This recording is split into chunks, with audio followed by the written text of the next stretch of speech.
नमस्कार, मैं हूं आपके साथ कविता राणा। चीन की बढ़ती हड़प नीति से दुनिया बहुत परेशान है और अमेरिका तो सबसे ज्यादा खफा है और इसलिए अमेरिका चीन को घेरने के लिए एक बड़ी रणनीति पर काम कर रहा है और उसी का नतीजा है कि चीन को पटखनी देने के लिए एशिया में रणनीतिक घेराबंदी को तेज कर दिया गया है। अमेरिकी ताकत का प्रतीक कहे जाने वाले उसके 20 एयरक्राफ्ट और हेलीकॉप्टर कैरियर्स में से 3 लगातार एशिया के अलग अलग इलाकों में गश्त लगा रहे हैं और उसी कड़ी में हिंद महासागर में चीन की घुसपैठ को रोकने के लिए अमेरिका का नैमित्य क्लास का aircraft carrier USS Ronald Reagan Andaman के पास पहुंचा है।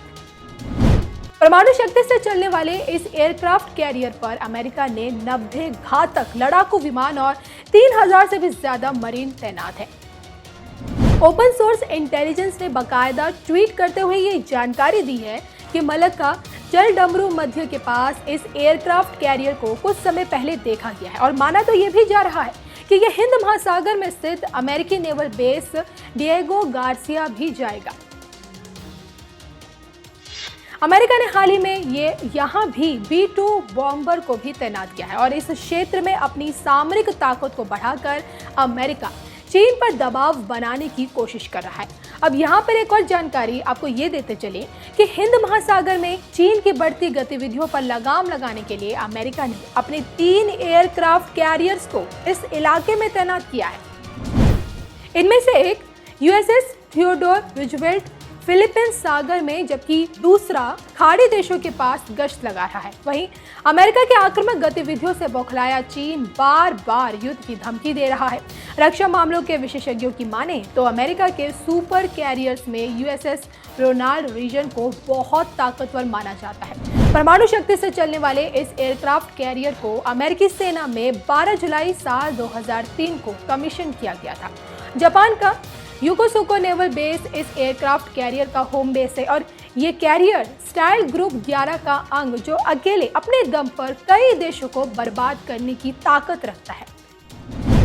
E-332 मीटर लंबे इस एयरक्राफ्ट कैरियर पर 90 लड़ाकू विमान और एयरक्राफ्ट्स के अलावा 3000 के आसपास नौसैनिक तैनात होते हैं। एयरक्राफ्ट कैरियर यूएसएस निमित्ज अमेरिका के 7वें बेड़े में शामिल है और ये बेड़ा 1971 के भारत पाकिस्तान युद्ध के दौरान बंगाल की खाड़ी के नजदीक पहुंच गया था।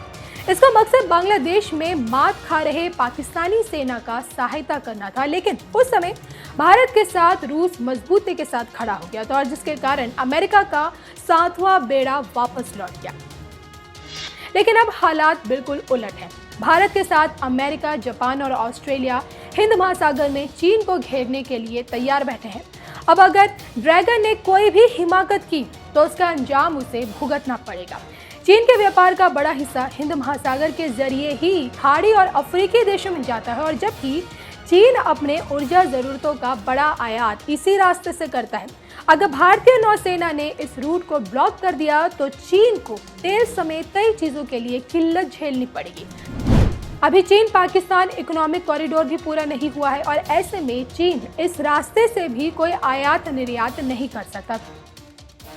तो आप समझ सकते हैं कि कितना अहम है अमेरिकी युद्धपोत का अंडमान में पहुंचना। अभी इस पर चीन की कोई प्रतिक्रिया सामने नहीं आई है। अब ये देखना होगा कि चीन का इस पर बयान क्या आता है।